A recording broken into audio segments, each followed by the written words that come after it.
Welcome to Corpse Club, the official podcast of DailyDead.com. I'm one of your co-hosts, Jonathan James, and I'm joined today by Bryan Christopher and Derek Anderson. It is, well, at the date of our recording anyway, it is the first day of fall, and I thought what better way to kind of kick things off and, get started in the holiday season, or the Halloween season, I should say.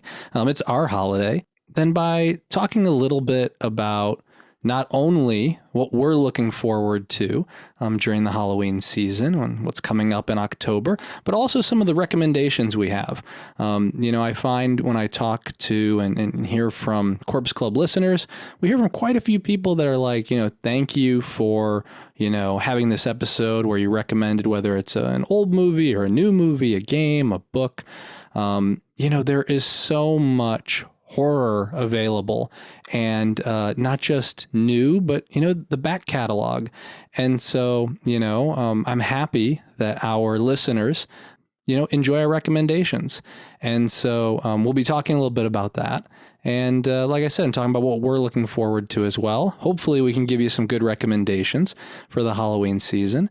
And yeah, so we're just going to kind of, jump into it and go back and forth and see what we end up with. Hopefully a nice list for you to get started.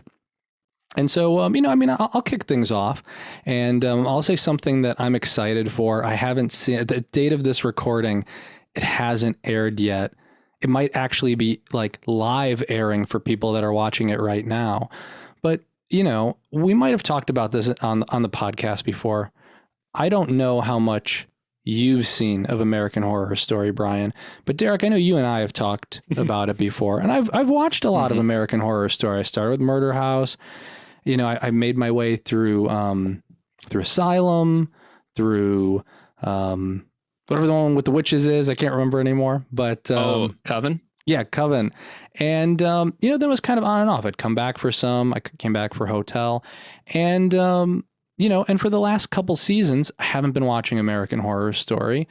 And I have to say that American Horror Story Double Feature is probably one of the best seasons of American Horror Story so far. And I've really been enjoying it. And, I don't know, I guess before, I kind of jump into it and go into some of the details. Bryan, have you watched any American Horror Story? I have not watched a single solitary minute of American Horror Story. I can't really tell you why, but it's just, well, I can tell you why. With the avalanche of content we now have as horror fans, you just can't watch everything. And for whatever reason, American Horror Story has just never been enough of a pull for me to check it out. And I don't know if it's at this point, like it's almost like comic books where it's been going on so long, I don't even know what my entry point is. Yes, I realize that every season is like a different theme, so you could just go anywhere. But it's just, at this point, there's so much of it. And it's just, I don't know. There's just so many other things that like, I feel like I need to get to. I just haven't really had the urge to get to American Horror Story. And how about you, Derek? I don't remember. I think you've seen some of it. If you haven't, you've heard me talk about it long enough over the years that I feel like you have. Yeah, this is going to be sacrilege to hardcore fans of the show because I've seen 2 seasons and they're not necessarily fan favorite seasons because I finally got around. I mean, we covered it ever since I joined Daily Dead, like in 2014, which like the tail end of Coven, like Freak Show was the first full season when I was on the Daily Dead team. So I was covering it all the time, and then Hotel happened and Lady Gaga was in it, and it was this really big deal.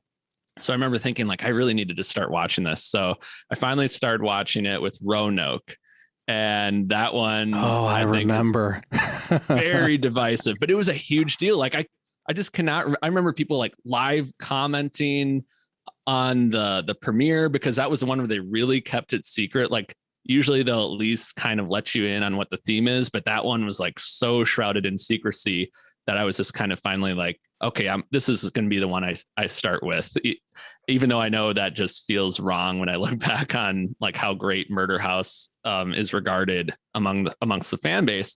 So I ended up watching Roanoke, and then I think I liked it more than a lot of people. Maybe it's just because I didn't have the expectations of people that had watched Murder House and Coven and Asylum, but I just kind of like thought it was clever how they had like the meta factor of the actors and the real people, and it kind of felt like Scream 3 in some ways, that with that whole setup. And then I watched Cult, and Cult was another one that was a lot of talented people involved, kind of an interesting story, but very real for that time. Like it was almost too real, and it was just almost hard to watch because the story was just so mean-spirited at times. And I know like why they told the story, but it was almost too much of a reflection on what was going on at the time. And it was just, it almost felt like it was like a real life story. So that one, I actually saw it through and I watched it. And again, some great performances, some really big twists in that one, and a well-made show. But then after that, I was like, I think I'm going to have to take a break, and there's a million other things to keep up with. So when Apocalypse came out, and I know that one's kind of tied into some of the previous ones I hadn't seen, I was kind of like, okay, I'm not going to watch this. And I just haven't really gotten around to watching it since. Yeah, and you know what? And I know people who, have said things similar to you, Derek, and to you, Brian, as well. Is that, there's a, and this is a frequent thing we're going to run into more and more, Corpse Club listeners, is that you're going to hear more and more that, your co-host will be one person who's seen something, one person who hasn't, because, it's a great time to be a horror fan, and that you have so many options, but it's also hard to kind of keep up with everything. Especially, like I said, when you consider books, graphic novels, video games. But with American Horror Story, I think that even if you haven't seen any of it, I'm really loving Double Feature. It's split in, I think it's 6 and 6 episodes, and it's divided into 2 parts. The first part's called Red Tide, and the next part's called Death Valley. And so they kind of tease when they're looking at this, when you see the promotional pictures, is that you see, one side with what looks like vampires, and you see another side that's like clearly aliens. And so the expectation is that and I know that it's, because I've seen it, the first half is, vampire related, and I do expect the second half will be alien focused. I don't know if they are going to cross over the story because it hasn't finished yet. But what I told Christy is my wife Christy, is that even if they just, even if they mess up the finale, even if they mess up the rest of the episodes, the first 5 episodes I've seen have been so strong. It doesn't matter. I think they're fantastic. And what I really like about it is, usually, with American Horror Story, we know we get great performances. In this case, we have, some people returning who we've seen before: Sarah Paulson, Evan Peters, Francis Conroy, all given great performances. But I think there's a really compelling story here as well.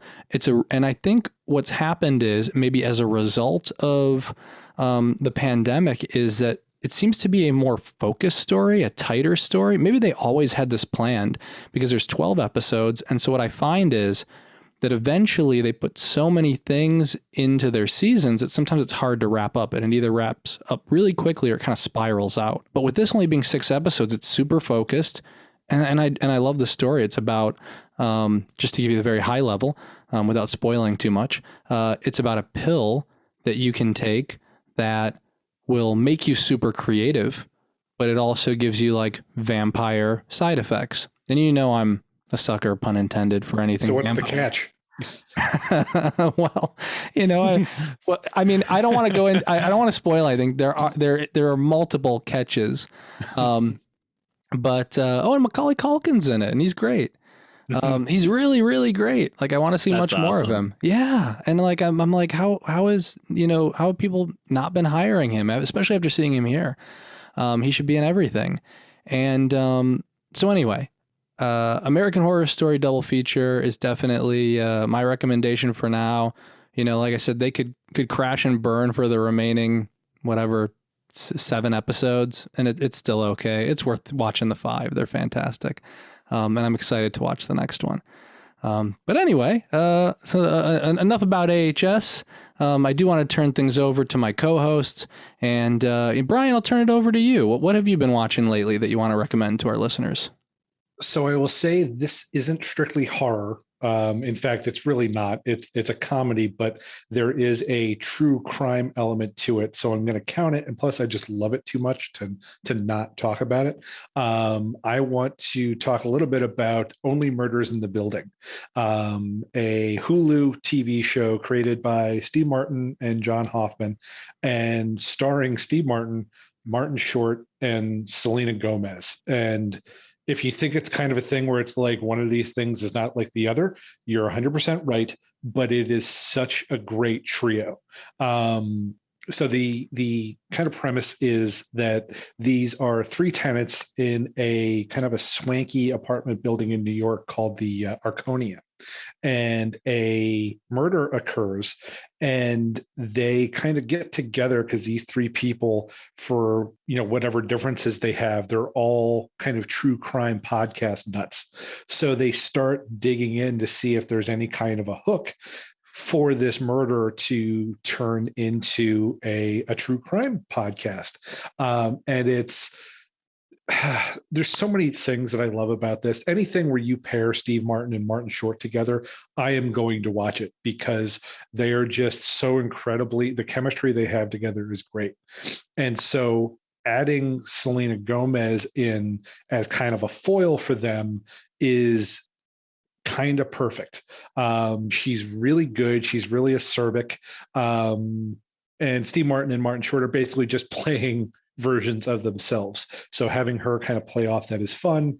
The murder mystery is a good time. There's kind of like a new twist every episode, including like one of their prime suspects. I almost don't want to give away, Jonathan. I feel like maybe letting people find that out for themselves is going to be part of the fun. I mean, I would be okay saying it. If nobody wants to know anything, now's the time to just like tune out for like 10 seconds. 15 seconds. Yeah. So there is an entire episode devoted to them thinking that Sting is the prime murder suspect, because Sting, an alternate version of him lives in the building. So there's an entire episode of them trying to figure out if he was the one behind it. So yeah, it's very silly. Like I said, it's really not, if you're trying to get into a horror mood, I don't think this is good. I would argue though that it's a good kind of getting into autumn mood. There's the murder mystery element. It's New York. I don't think they necessarily say what time of year it is, but it certainly doesn't look like it's dead of summer or dead of winter. So it feels like the fall. Yeah. There's kind of a crispness to it that I think you could certainly make the case that it's fall. And I love it. I think at this point they're 6 or 7 episodes in. I think it's a 10 episode season. And it's also another instance, I think we've talked about this a couple times before. Hulu has gone back to, they don't release all the episodes at once. They're doing it on a weekly basis. And it's been such a long time since platforms have done that. I didn't realize how much I missed it. Like I love the idea of having something to look forward to again, rather than just plowing through it all at once. So having that kind of that weekly thing that you get to enjoy is a lot of fun. And this is just, I think, a good, an especially good, kind of horror adjacent thing that you can probably get your friends into if they're not into horror, but you still want to get a little kind of dose of that. I think this is a good route for that. Yeah, I mean, you're right on with everything you said. I mean, it's a fantastic show, and I like Steve Martin, but it wasn't something I was in a rush to see. Christy, as you may have heard in previous episodes, is the true crime nut. And I know there's a lot of true crime watchers out there. And so obviously that's enough to kind of, watching them kind of play around with that. And then, the characters, being into true crime podcasts and whatnot, and thinking that they could solve something on their own is a fun enough premise. And it's, like I said, I think it's a great premise. But yeah, the chemistry is wonderful. The character arcs are great. Mm-hmm. They spend a lot of time really digging into who these people are. You have Selena Gomez and her character, who's obviously much younger and and, and so we kind of see her, maybe becoming more of an adult, or maybe getting more comfortable in her skin, where we have Steve Martin and Martin Short, who are, it's later in life, their careers are dwindling or they're retired, and kind of dealing with that juxtaposition is interesting. And the secondary characters that we see that go in and out of all of their lives, and each episode add a little bit more to what we know about those characters. And now the cast is starting to grow, and it's done in such a nice, organic way. It feels like you've lived with these characters for much longer than 6 episodes. I feel like I know these people already. I've been watching this for years. And in some cases with Steve Martin, obviously, and Martin Short I have, but it's not just them as actors, it's their characters. And I think there's something about the fact that for as different as these 3 characters are, they're connected by the fact that, like, at their core, all 3 of them are these very kind of lonely souls who find a spark as off the wall and as kind of silly as the reason for them to come together, this murder mystery that they're going to solve. As silly as that is, it's also really endearing to see them kind of all get enthusiastic about this thing and kind of create those bonds through that. And it's just, it's a very endearing TV show, the way that all kind of pans out. Yeah, I really want to see this now, especially because I love Steve Martin and Martin Short. And my dad introduced us to The Man with Two Brains, and I remember watching The Jerk, one of the first comedies I can remember watching. So and those 2 are just so good together. I know they were on tour doing a comedy tour together, and I just would love to see them in a show like this, especially because it feels like true crime is, like, the podcast element is being used as like a story device more and more. And I think it's such an intriguing and fascinating, like, portal into these stories. So I might have to check this one out. Yeah, I would highly recommend it. And there's a 2nd season already purchased. So, ooh, yeah, we'll have more coming up. But yeah, it's a good one. But anyway, business is good. Yeah, business is good, especially for Hulu. I mean, it helps that they're mostly Disney at this point. Right. Yeah. Just give me that Alien TV show. Anyway, Derek, we'll turn it over to you. What have you been watching, or what would you recommend to our listeners? Well, something I watched for the first time this week is the movie #Alive, which is a Korean zombie film on Netflix.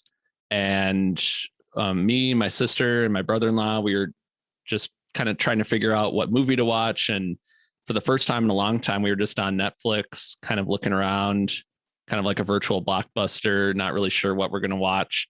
And I had I guess you would say the arrow was on #Alive. And so that little trailer started to play, and it looked so intense. And we're like, man, we should watch this. This looks really interesting. And so we kind of went in not really knowing what to expect.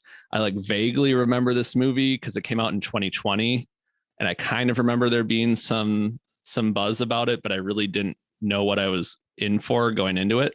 And it was really good. I mean, I really love this movie. And it, first and foremost, is just a great kind of reflection of the pandemic lifestyle. It's all about this video game live streamer who is living in a high-rise apartment building in South Korea when the zombie apocalypse starts, and he's home alone. His parents are out of town with his sister, so he's all home alone, and he doesn't know how to survive in this situation. He's used to just playing video games, so he kind of is more in a virtual world. So it's a very jarring transition for him, and it's just kind of about his quest to survive. And you realize that there's another survivor in the apartment complex across the plaza. So it's kind of like them communicating and trying to figure out a way to ultimately survive and get out of this,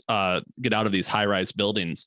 And it's just so tense. And I mean, we've seen, hundreds of zombie movies, it feels like, in the last 10 or 15 years. And this one really doesn't reinvent the wheel in any ways. It's actually very similar to a short story from Max Brooks's World War Z, which was like a high rise where a guy who played video games a lot in a high rise in like Japan had to kind of navigate that. So it actually reminded my sister and I of that, but it's very, very good in how it executes the whole premise. And it at the same time, he's like watching the news and they're telling him do not go outside, and just kind of trying to ration the food and not make any noise and not interact with anybody. So it's just a very timely reflection of the pandemic. And on top of all that, the zombies are just really, really freaking creepy. They are like very, very like bone crunchingly like spastic. So they're constantly kind of moving all herky jerky, and there's the makeup effects on them. They like no two are the same. It's just really cool how they did that and how they kind of share this hive mind. So it was just a lot of fun to watch that. And the score is really good. And I think we can all kind of relate to this movie after, what the world has been through over the past 1.5 to 2 years. So it was really fun. It was very tense and entertaining as well. Yeah, it's one of those movies that, I didn't hear much about. I'm glad that you're recommending it, because as much as we're recommending things to our listeners, there's so many great films that are, that are international films that just don't get the attention. And so it's nice to see that Netflix will pick these things up, even if it may take some searching.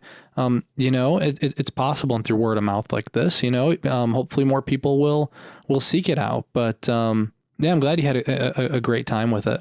Like I said, we get an influx. I mean, especially with The Walking Dead, we get an influx of zombie movies, and I think we're getting too many zombie movies. And now, I don't know. Maybe now there was a point like maybe a few years back where it's like, maybe even a little bit more, where it's like, wow, there's too many people going the zombie route. And now I think it's kind of like, peaks and valleys, right? I think it's time for some good ones. There's also the one, what is it? The Sadness that came out of Fantasia.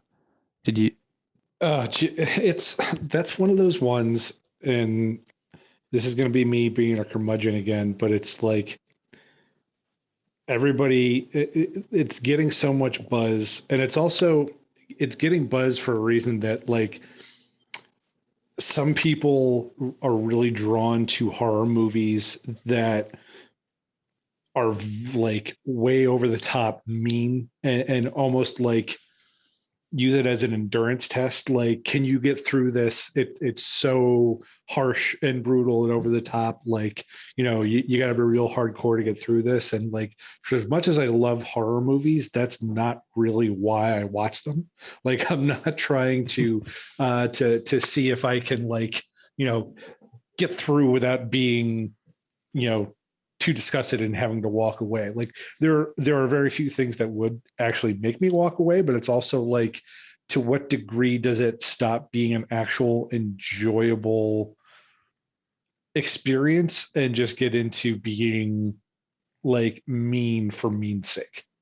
Yeah, I mean, we definitely, I mean, everybody watches things for different reasons. And I've heard, from many people, I don't have a child myself. I have a puppy son, but we don't have a son or daughter. But, I hear when you have kids that it kind of changes how you look at movies, and especially movies where it involves death of a child.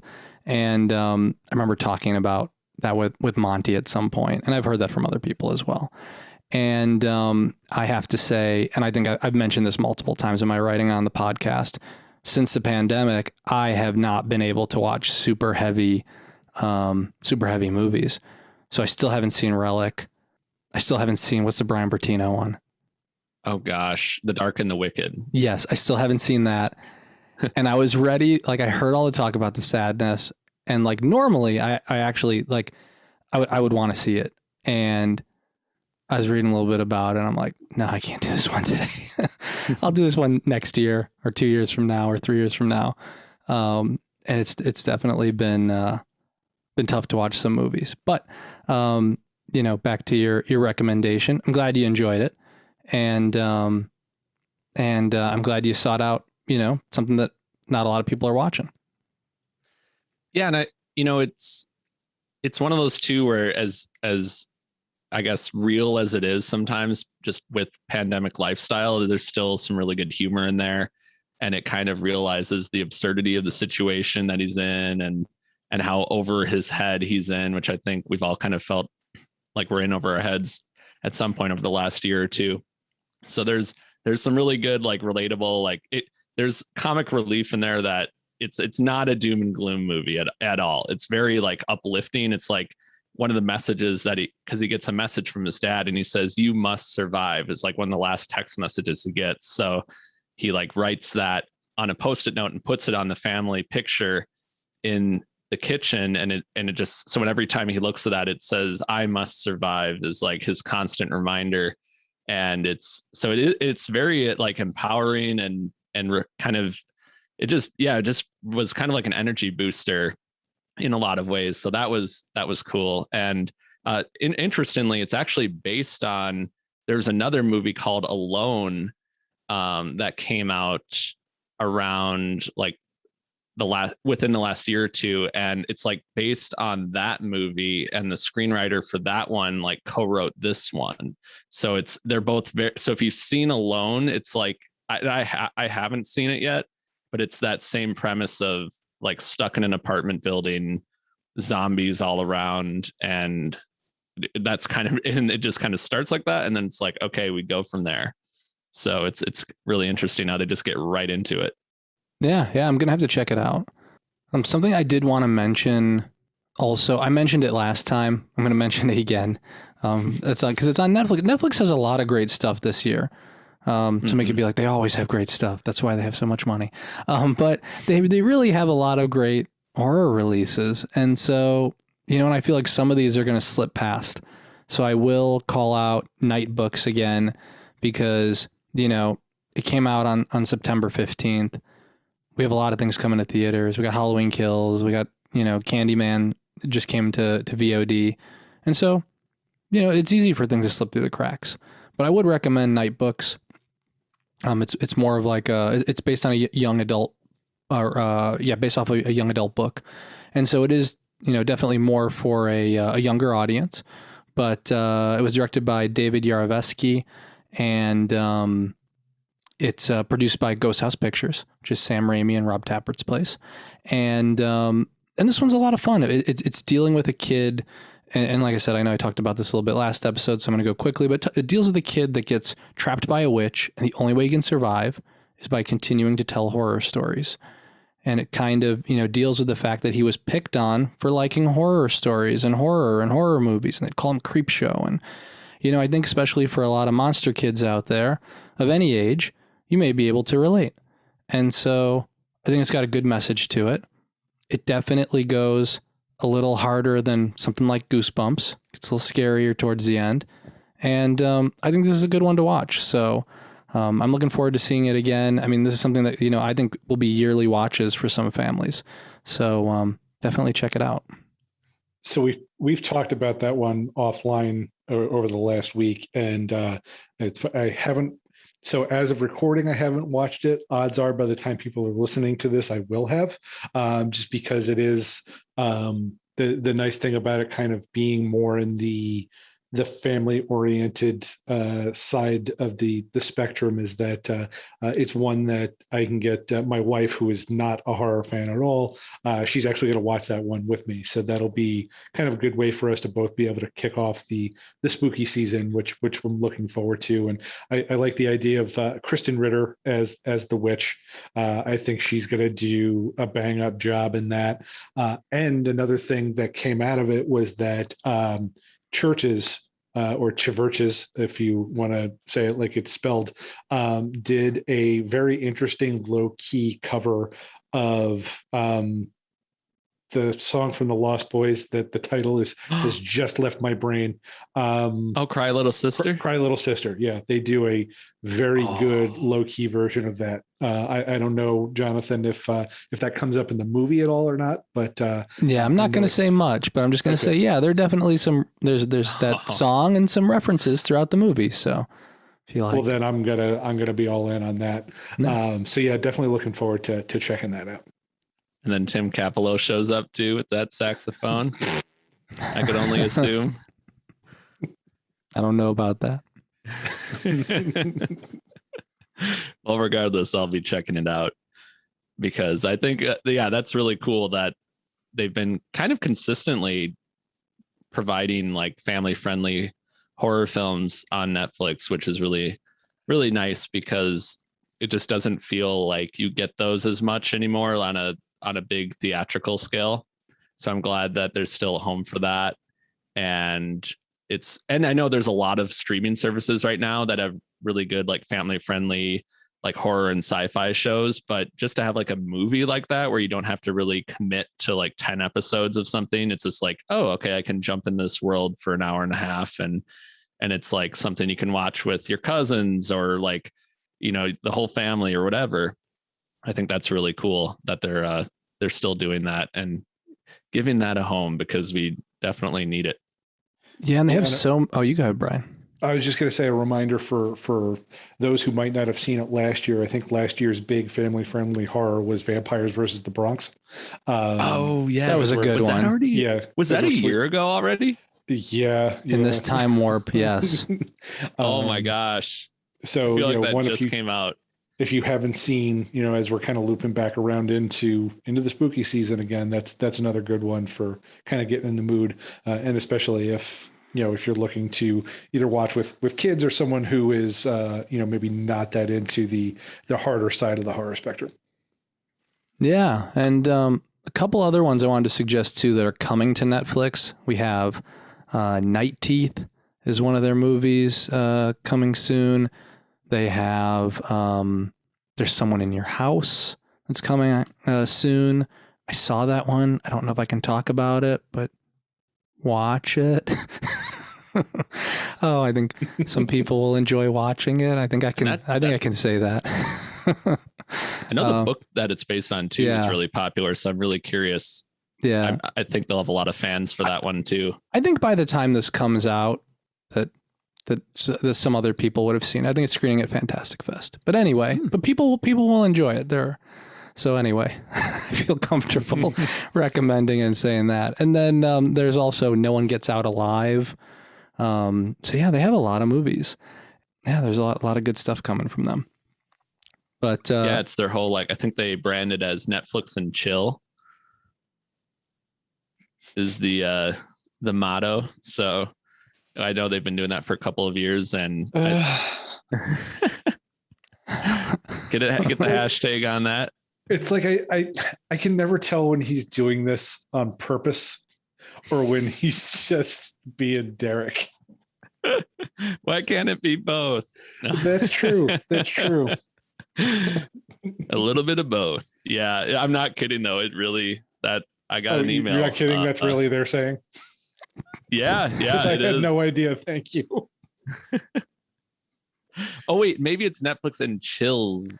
I was waiting. I didn't have a chance because everybody was just going to hear me start typing it out. I knew there was something slightly different, and so I've been really quiet because I've been racking my head just trying to figure out what it was. But yes, it's chills. It just the S. Otherwise, you were there.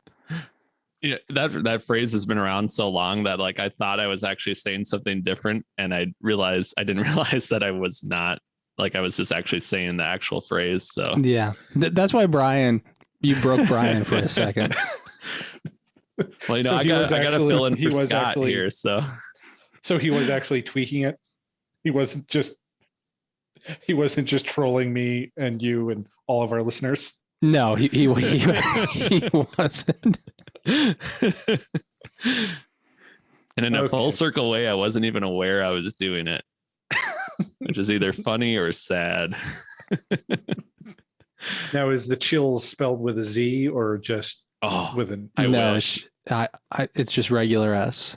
Gotcha. If it were the 90s, it would be. Yeah. Just And saying. speaking of this will be a little in episode ad.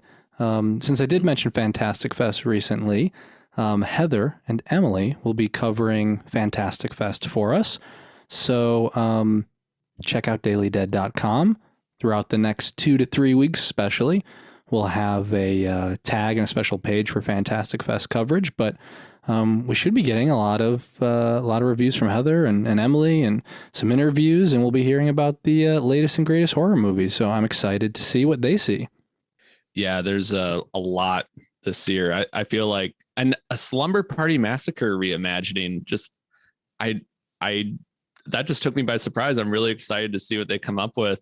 And there's a new VHS movie. So yeah, there's a lot of interesting stuff coming out this year. Just saw the trailer for that. I am very excited. Yeah, for VHS 94. VHS 94, yeah. And that's also as someone like, I really liked the first one, was okay with the second one.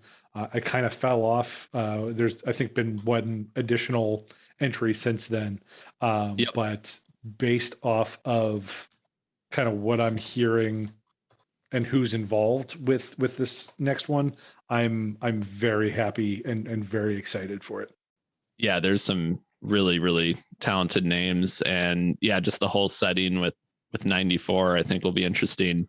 And yeah, I'm excited. Yeah, it's been, I'm kind of hit and miss with the segments overall, but like I've liked more than I haven't. And I think, yeah, there's each one has always had like a showstopper in it. So I'm really excited to see any new entries in that franchise.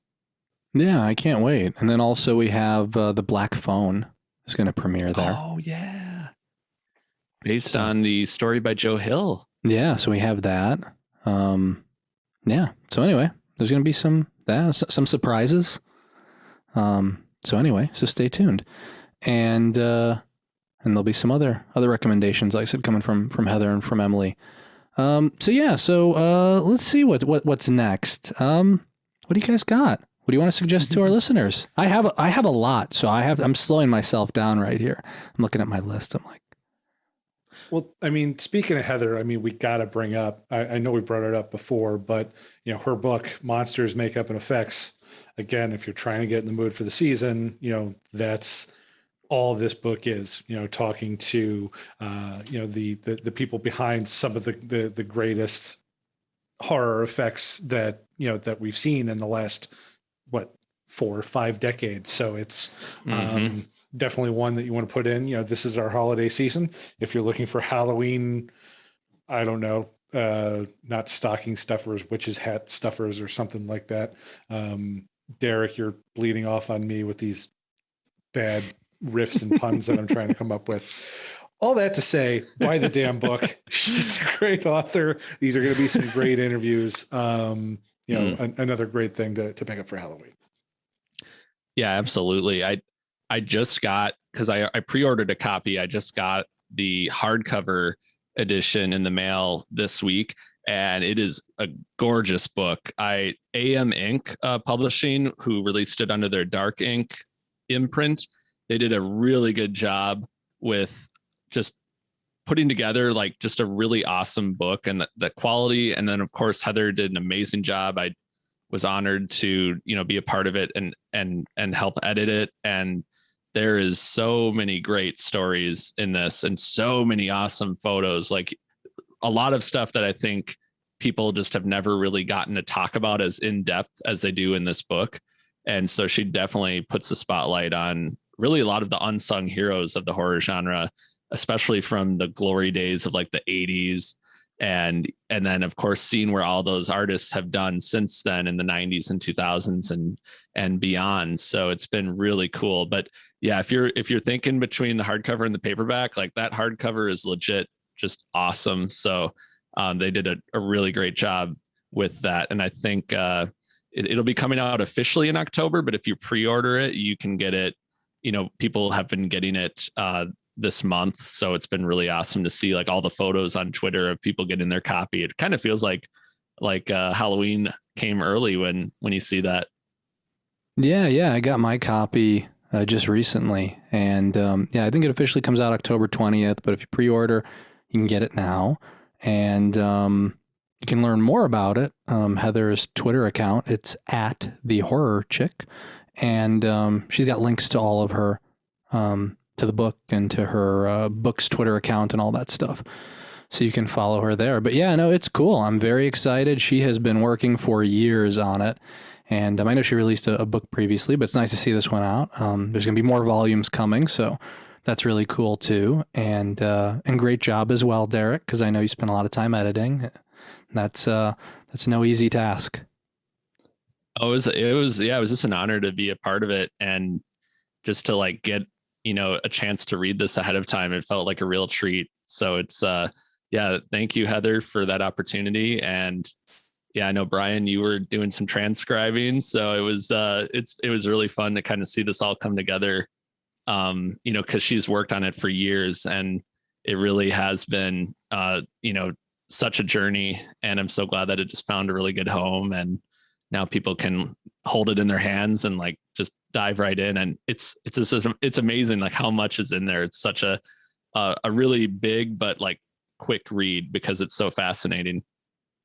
Yeah, it's I can't wait till I have them all like next to each other. It's going to take up a shelf. Right, exactly. And, it's great. I mean, honestly, I think people are going to be referencing this for years and years to come, because there's just there's such a wealth of knowledge there. And when future generations of journalists or people are doing research papers, like they're going to be referencing this book.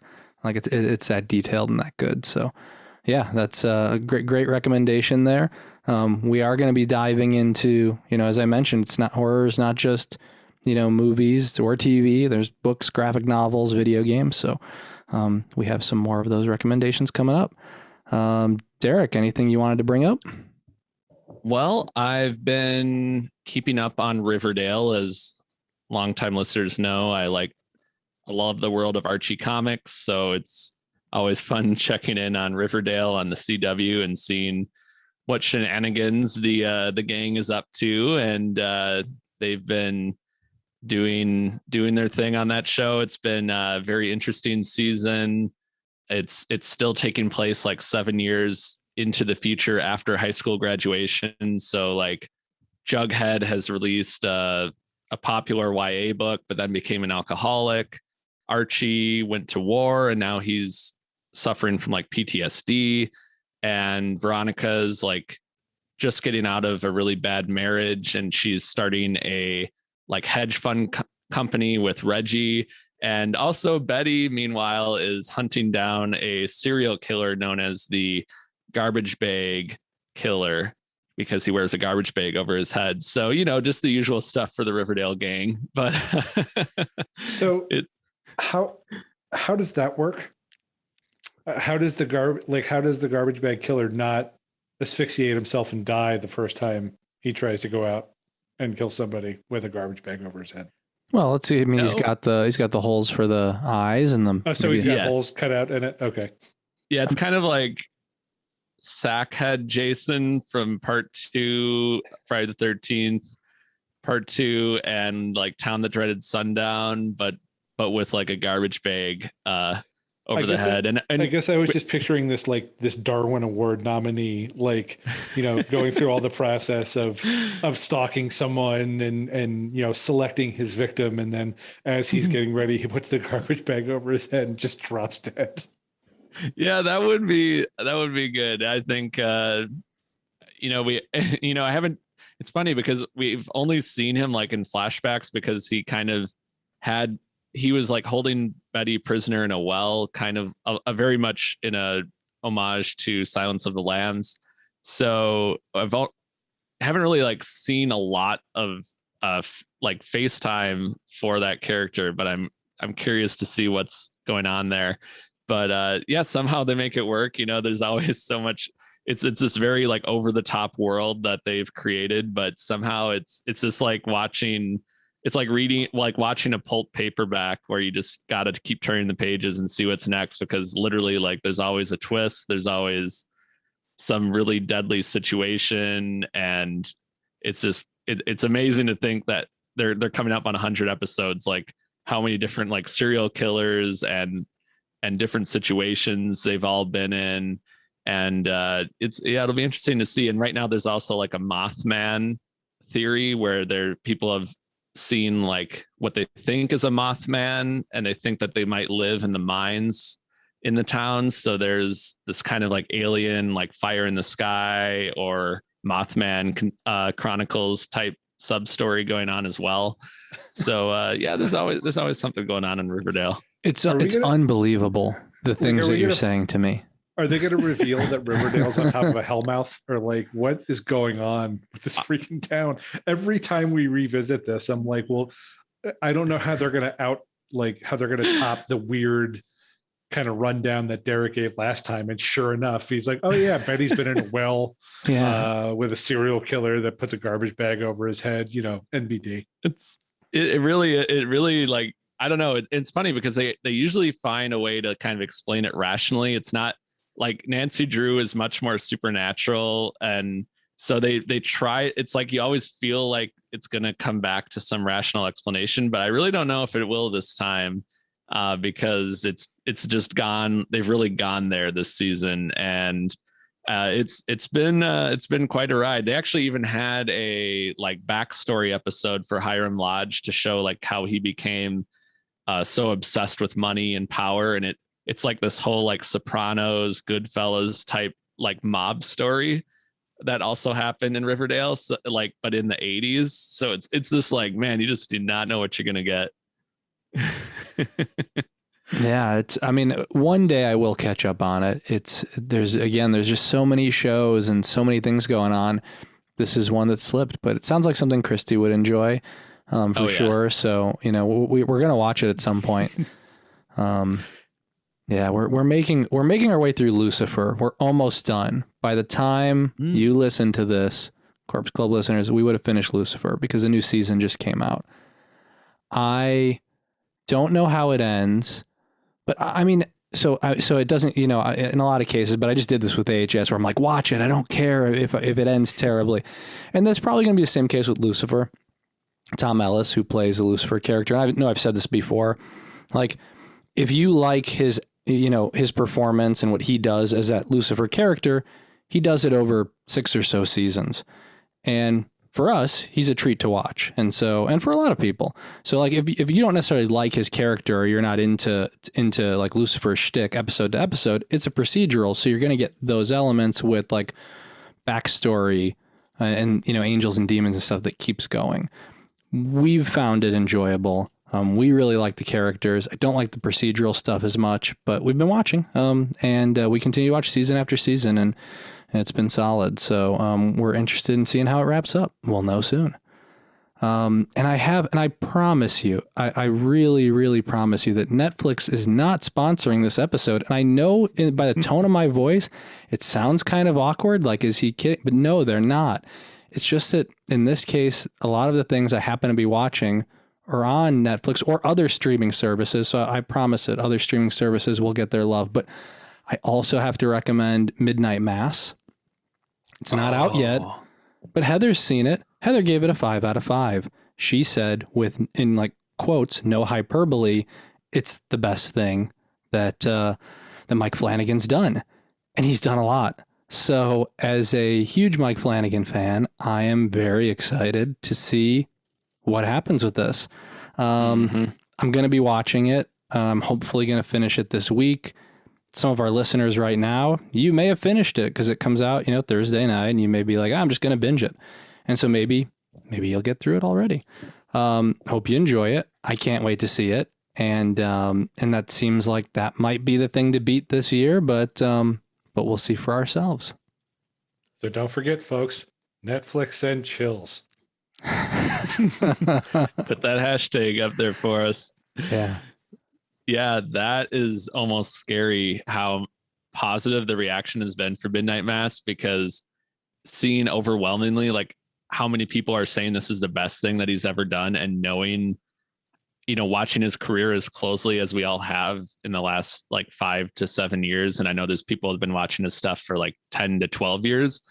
Like that is not said lightly. Like that is saying, like, we're talking Hill House, we're talking Hush, Bly Manor, Dr. Sleep, Absentia, Oculus, Dr. Sleep, like you mentioned, Gerald's Game.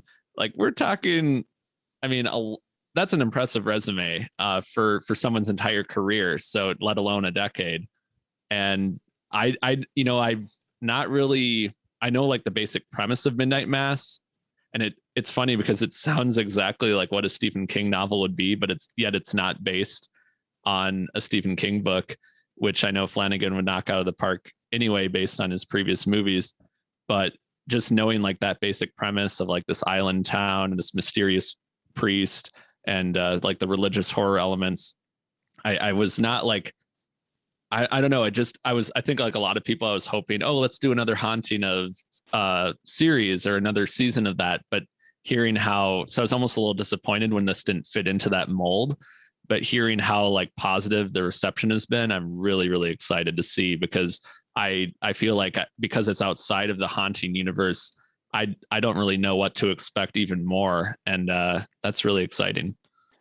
I'm trying to think about the best way to phrase this. There is like a childlike love of horror that like radiates from Mike Flanagan.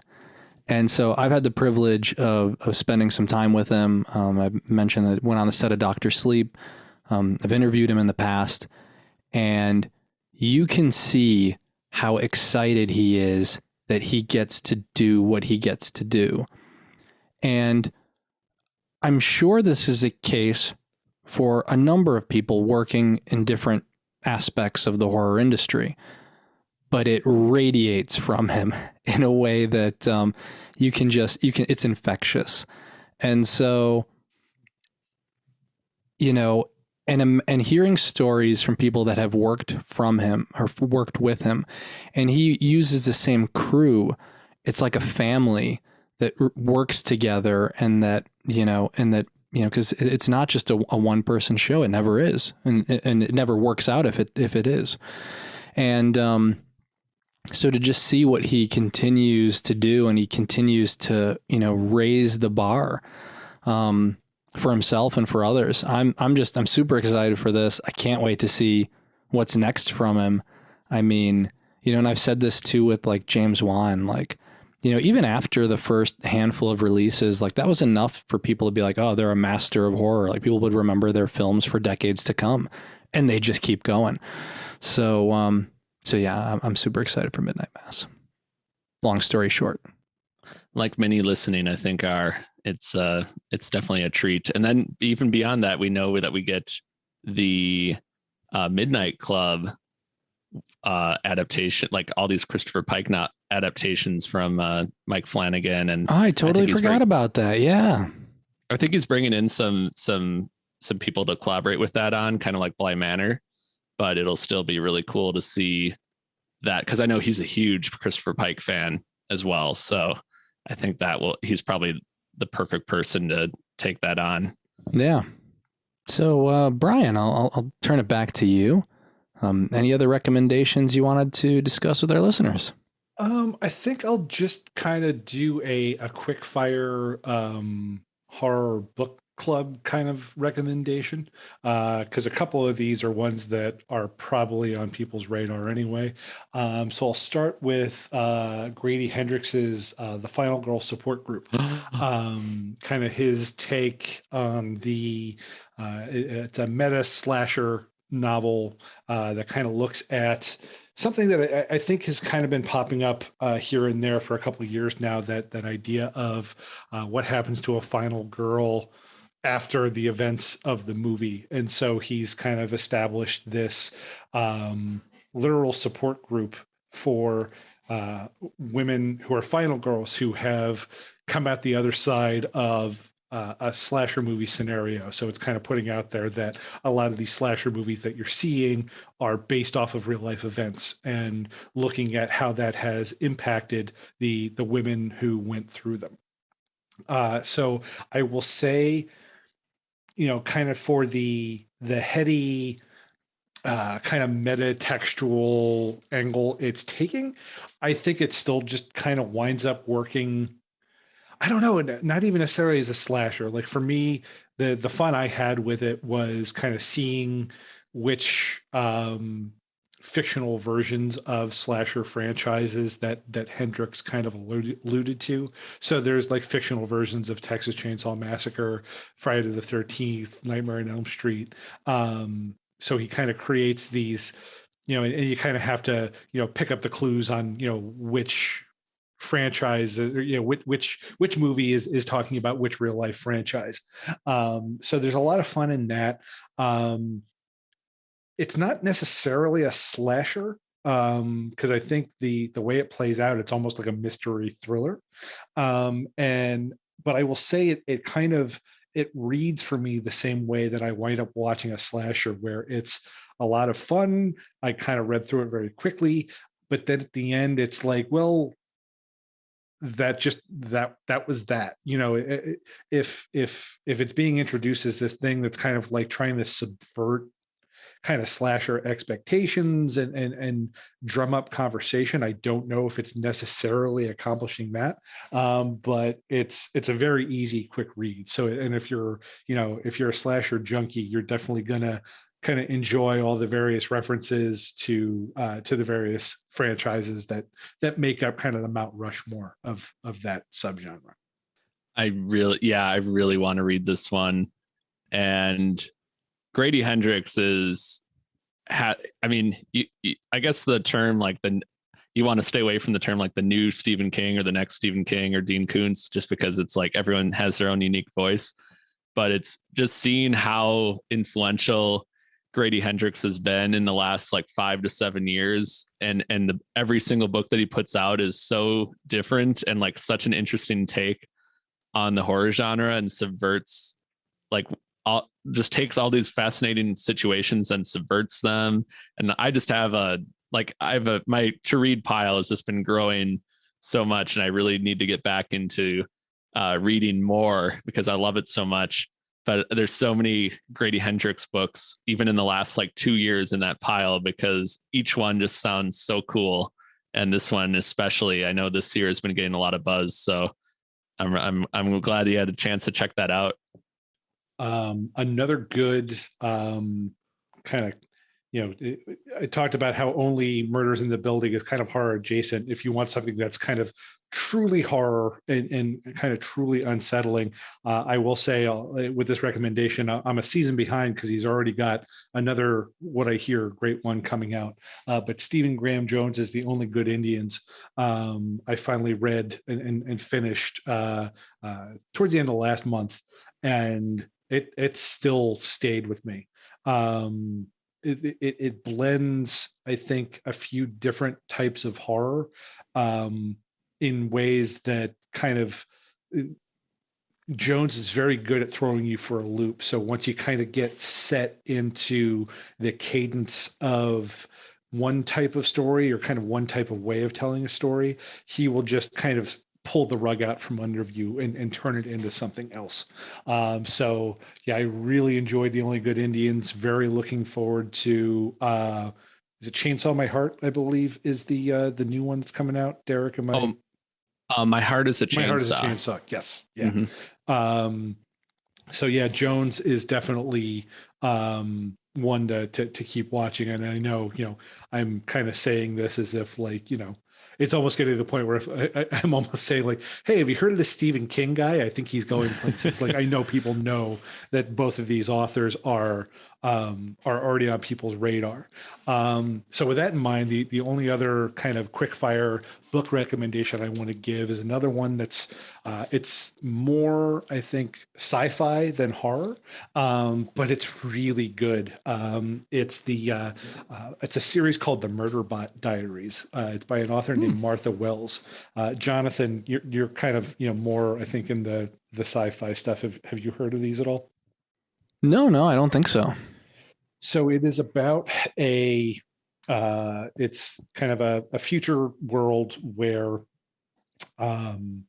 they civilization has kind of figured out AI, and this is kind of high sci-fi. So there's artificial intelligence and augmented humans, but the central character is a security unit. They call them sec units, and it's basically an android that is a combination of kind of organic and inorganic material that accompanies people on missions to provide security.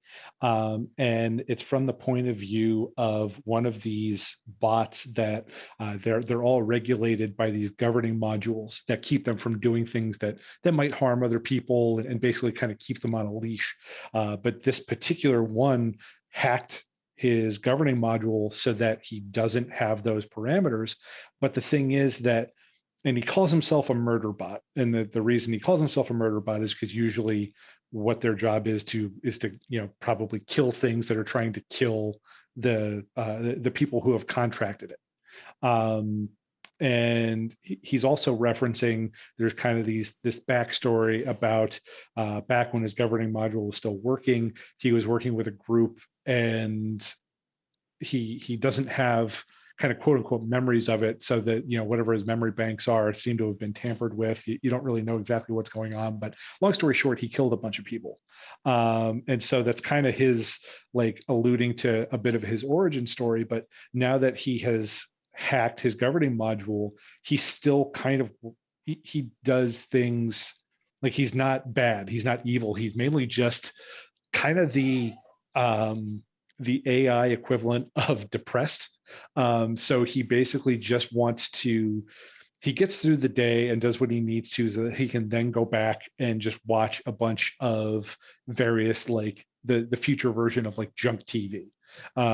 So he just kind of wants to be on his own, and he gets very uncomfortable around other people because he's socially awkward, and he's constantly worried that people are looking at him like this thing that might kill them. And so it's this really just interesting series, and they're all pretty, like, they're one step above a novella. A lot of them are. They're like maybe 150 pages. So they're very easy reads, but they're very clever. They're very witty. If you like, kind of more of a sci-fi action-y bent, I think this is, it kind of reminds me of like something along the lines of like The Expanse, but with more humor involved, something along those lines. But it's really good, and something you might want to check out if you're looking for something with a little bit more sci-fi flavor. Nice. Yeah, some great recommendations. I hadn't heard of it before, so I'll start looking into it. I guess I'm going to jump in and suggest Deathloop. I wasn't even going to talk about it, because I'm like, well, I'm talking about all these non-horror things, and then I'm going to bring up something horror. So no, I won't. I'm going to bring up Deathloop. Have you guys seen anything for that game yet? No. Yeah. No, I haven't. Yeah, so Deathloop, people are freaking out about. Just came out. It's from Bethesda and Arcane. It's, take your pick, whether it's Groundhog Day, Live, Die, Repeat, whatever the case is. They've taken the concept of, Happy Death Day. They've taken the concept of dying and respawning, and they've built it into the gameplay mechanics and the storyline. So without going into too much detail, because I don't want to spoil it, because it's fun not knowing what's going to happen. And if you haven't seen Groundhog Day, I guess I'm going to spoil that. So if you haven't seen that, tune out for 20 seconds. But at the end of Groundhog Day, and have you guys both seen Groundhog Day? I don't want to assume. Yes. Yep. Okay. So at the end of Groundhog Day, you know how he's like spent years and years and years and years and decades perfecting what he has to do at the end, and then he gets it all right at the end? Mm-hmm. That's kind of like what you have to do in this game. And so it's either going to be very interesting, for some people it may be tedious, but right now it's really cool. When I'm done recording with the two of you, I'm going to go back and play Deathloop. And I think it's available for all platforms. I'm playing it on PS5, but I think it's available for other platforms than that. So, and this just came out recently. So putting this on everybody's radar, it's a lot of fun. They like, shooter mechanics are great. There's a lot of different weapons and abilities. And then this like to me, it kind of feels like Lost, actually. Ooh. So if you like Lost, there's like a Lost type mystery that they've wrapped around this game mechanic of resetting. Oh, wow. And you learn more as you kind of every time you die, you reset. Released as for Microsoft Windows and as a timed console exclusive for the PlayStation 5. Oh no. So Mr. La-di-da PS5 once again put something out in the universe that like 5 people will be able to play. Oh no. Well, when it comes to other platforms, or if you own a PS5, play Deathloop. It's a lot of fun. So you mentioned like some action elements with like first person shooter. Is it like a combination of like puzzle solving and like a first person shooter, or is it more like strictly action? Because when you first said it, I'm like, oh, it kind of sounds like Portal or something like that, where you have to, solve this mystery, but then it also sounds like people might be trying to kill you too. I don't want to go into too much detail. I'm just going to say that yes. Okay. But yes, I mean, to it all. Yes. No, it's definitely, it's a really well done shooter, but you can do other things in it. So I'm kind of discovering what you can do. It's a bit of a sandbox. So you can approach things different ways. You can like go guns blazing. You can go stealthy. There's different locations. There's night and day cycles, and that's about all I'm going to say for now. So anyway, I'm maybe 6 hours into it, but it's good. It's really polished. Like the shooting feels good, movement's good, art style's great. So it's not, well, again, it's not horror, but that's okay because I know that a lot of you out there like playing video games, whether it's horror or not. So anyway, yeah, Deathloop, definitely keep it on your radar. Sorry, Brian. Awesome. Yeah, once that PS5 comes in the mail one of these days, I don't know when that'll be, but yeah, eventually, I mean, it is part of my long-term plan is to get a PS5. So I'm kind of, I guess I could get like, because I need to play Resident Evil Village. And so I'm kind of like, do I just buy it for the PS4 or do I wait until the PS5 happens? I'm in that like gray area in between the generations of console where I always seem to do this with the PlayStation, where I just kind of like end up in like waiting and I'm like, I don't know if I should pull the trigger, but yeah, this sounds really cool. There's so many great games coming out for the PS5 and just in general, there's so many great horror games on Steam and on everything really the last year or two. So there's definitely a lot to catch up on when I finally do get around to that. But in the meantime, I've been still honing my skills on Star Wars Battlefront 2, which, I just need to get Darth Maul leveled up to 1,000 and then maybe I'll be fine moving on. Nice. Yeah, we got to find a game we can all play. I keep saying that and then we don't do it, but it's like Destiny's winding down. They're coming out with a new expansion, but they're like, I don't know if they're doing Destiny 3 or what they're doing there. I really want to play Halo, but you need Xboxes. Wait, they're not going to share on PlayStation with that one? I don't think so. Well, I think at one point we had all agreed to play Friday the 13th, the game, but did they wind down? They wound down a lot of the support there, like the server support they were giving it, and I don't think they ever went cross-platform. No, and that becomes a problem. Very few play. I mean, we might just have to Fortnite it, but there's very few games that are cross-platform. What I've heard, and I've heard that Dead by Daylight would be a lot of fun. And as if you're listening, Charlie, I know I still haven't played it yet, but it's on my to-do list. But it's kind of a running joke between my friend Charlie and I because I've had Dead by Daylight for a couple of years now, and I just haven't gotten around to playing it because I wanted to finish Until Dawn, and then my dad and I were playing Resident Evil Biohazard, so I need to get around to that. But I know that's really good for multiplayer. Especially now that they have that Hellraiser chapter out. They caught my attention. Ooh. Yeah, my problem is that people have been playing for so long that I'm really gonna suck. That like That's why you play with other people who haven't well, is who that one also haven't played cross-platform? it. Maybe that's the thing we finally come together on, because I've never actually played it before, so we can all suck as a little group. don't count on me for knowing what platforms these games are going to be on. I will defer to Derek. But if it is cross-platform, I'm always down. And if it's not, I mean, I could switch to Xbox. I think Well, what I this is have really it for all the coming down PlayStation, to. so. I think this is really all coming down to is that Jonathan, I think you just need to buy PS5s for the Daily Dead team, and then we don't have to worry about it anymore. Well, why do you think we've been talking about Netflix so much? So as soon as I know that the more we talk about Netflix, they're just going to be like, here's PS5s. Oh, wait. Dead by Daylight does indeed do cross-platform across PlayStation, Xbox, Nintendo Switch, and PC. No, that's fun. So ignore that, Netflix. We don't need to keep your We PS5s. don't need you anymore. Yeah, keep your PS5s. Derek and Brian are like, Wait a I wouldn't minute. don't go that far. Yeah.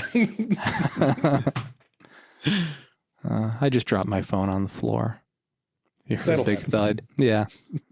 It's a mess of wires over here. I'm surprised that I haven't just like taken the whole setup with me. We're off topic now, but it's okay, Corpse Club listeners. I know you're excited about this, but like my laptop is on a stack, is on like it's a balancing act.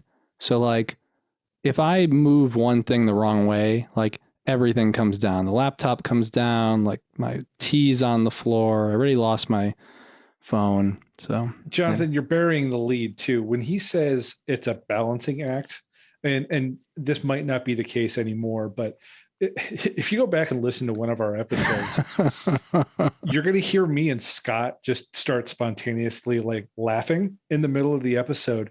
And that's because we were sent a picture of what is basically Jonathan's setup is, or at least was, a laptop on top of a stack of unused Blu-ray discs. So there's just like this single stack that's probably about 1.5 feet high of Blu-rays with a laptop just precariously balanced on top of it. It's just one of those things where it's like when your fearless leader is like, you realize like everything is held together with duct tape and and a prayer. There's just something very, very nice and comforting about that. yeah, it's what happened was, and it's not that setup anymore, but it's maybe more dangerous now. But before, my setup was my old laptop had an overheating problem.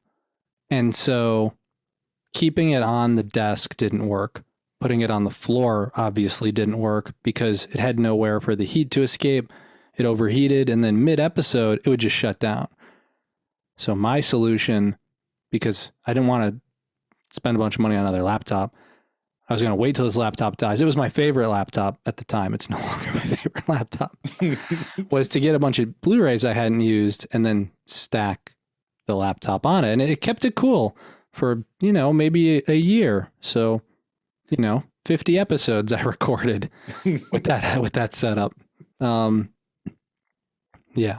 So I have a good mic, but I had a terrible setup. The setup's a little better now. I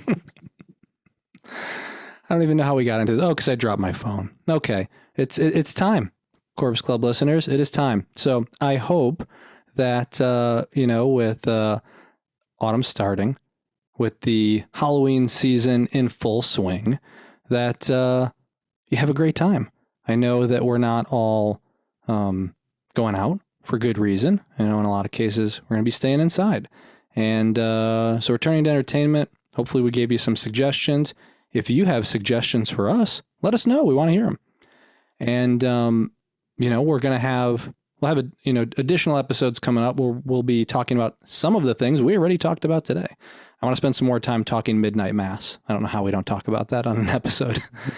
And, we're going to talk about Halloween Kills at some point. And that's another good one that's coming up. I'm excited because it's coming to Peacock because I wasn't going to be going to theaters. And so anyway, we got a lot of cool things. Oh, there is one thing I want to call out because it's super fun. Elvira has her 40th anniversary, very scary, very special. I want to make sure I got that right. And it's on Shudder. It's this Saturday. And let's see when it starts. It starts at 8 p.m. And they're showing Elvira, Mistress of the Dark, which we watch all the time, House on Haunted Hill, one of my favorite movies of all time, City of the Dead, and Messiah of Evil. And so anyway, it'll be a cool virtual watch. So if you're listening to this episode on a Friday, it might be worth tuning in. I know we're going to be doing that. Yeah, I and one of my secret shames is I still haven't seen Elvira, Mistress of the Dark, so I think this is prime opportunity to correct that wrong. Yeah, it's a really good one. So yeah, you should do it. So much fun. Yeah. Oh, and if you miss Saturday, they will even though it's like on the live stream, they will make it available afterwards. So awesome. If you don't catch it on Saturday, you can watch it another day. Yeah, I think it goes on demand on like the 27th. Yeah. So and she has a new book coming out too. So her book just came out as well. So many things. We could have gone for hours. We could have had hundreds of recommendations. So we'll have more. We'll be back. But anyway, I want to thank Bryan, our engineer. Thank you, Bryan, for helping us out each and every episode. And as always, I want to thank our listeners, including those of you who have signed up for a Corpse Club membership. Visit corpseclub.com to check out our episode backlog. You can find out how to become a member. We have membership cards, pins, and Corpse Club t-shirts. I just sent a package out to someone today. So check out corpseclub.com to find out all about it. Don't forget to rate and review us on Apple Podcasts. Every rating and review really helps. You can also find us on YouTube, SoundCloud, Spotify, and all of your favorite podcast providers. And if you want to get in touch, you can reach out anytime at contact@corpseclub.com. We're on Twitter @DailyDeadNews and @CorpseClub. And on Instagram and Facebook, we're under Corpse Club as well. Thanks again for listening. And until next time, stay scary.